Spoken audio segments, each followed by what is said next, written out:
আপনাকে আমি ব্যক্তিগতভাবে খুবই পছন্দ করি। আমি একটি খোলামেলা প্রশ্ন করতে চাই। যদি এই প্রশ্নটি আপনার নজরে পড়ে অনুগ্রহ করে উত্তর দিবেন আশা করি। প্রশ্নটি হলো আপনার কোনো রাজনৈতিক সংশ্লিষ্টতা আসলে আছে কিনা?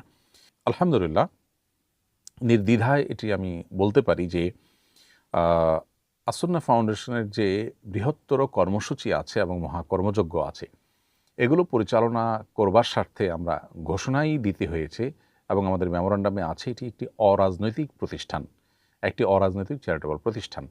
এই প্রতিষ্ঠান পরিচালনা করবার প্রয়োজনে আমরা আমাদের অরাজনৈতিক অবস্থান এটি ধরে রাখতে চেষ্টা করি এবং আমাদের যত কার্যক্রম আছে এই কার্যক্রমগুলো রাজনৈতিক চিন্তা ধারার সীমাবদ্ধ গণ্ডির বাইরে উঠে আমরা করার চেষ্টা করি। এমনকি সকল ধর্মের সকল মতের মানুষের জন্যই কল্যাণ সাধন করবার চেষ্টা আমরা করি। যদিও ধর্মীয় এবং ইসলামিক অর্গানাইজেশন হওয়ার কারণে আমরা ইসলাম এবং মুসলমানদের স্বার্থকে অগ্রাধিকার দিই, সেটা বলার অপেক্ষা রাখে না।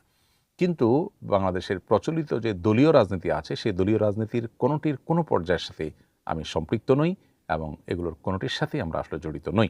এই বিষয়টি একেবারে নির্দ্বিধায় আপনাকে সুস্পষ্ট করে আমরা বলতে পারি আলহামদুলিল্লাহ। আ যারা রাজনীতি করছেন, রাজনীতির মাধ্যমে মানুষের কল্যাণ সাধন করার চেষ্টা করছেন, তারা আ এই কাজের মধ্য দিয়ে তারা মানুষের সেবা করার, মানুষকে সার্ভ করার জন্য হয়তো চেষ্টা করছেন। কেউ হয়তো এর মাধ্যমে আল্লাহর সন্তুষ্টি আশা করছেন। আখিরাতের মুক্তির আশায় তিনি এটি করছেন।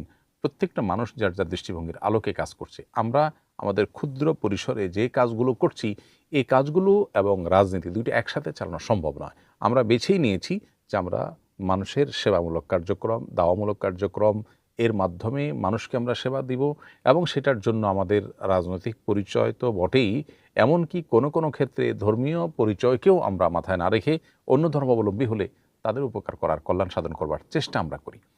তো এই জায়গা থেকে আমি আশা করি যে বিষয়টি আপনার কাছে পরিষ্কার হয়ে গেছে। আমরা অহেতুক আমাদের নিজের মনের মাধুরী মিশিয়ে বিভিন্ন মানুষ বিভিন্ন রকমের অ্যাজাম্পশন করি, বিভিন্ন রকমের ধারণা আমরা করে বসে থাকি, যেটা আসলে অনুচিত। তো আপনার প্রশ্ন প্রসঙ্গে আমি বিষয়টি স্পষ্ট করার চেষ্টা করলাম।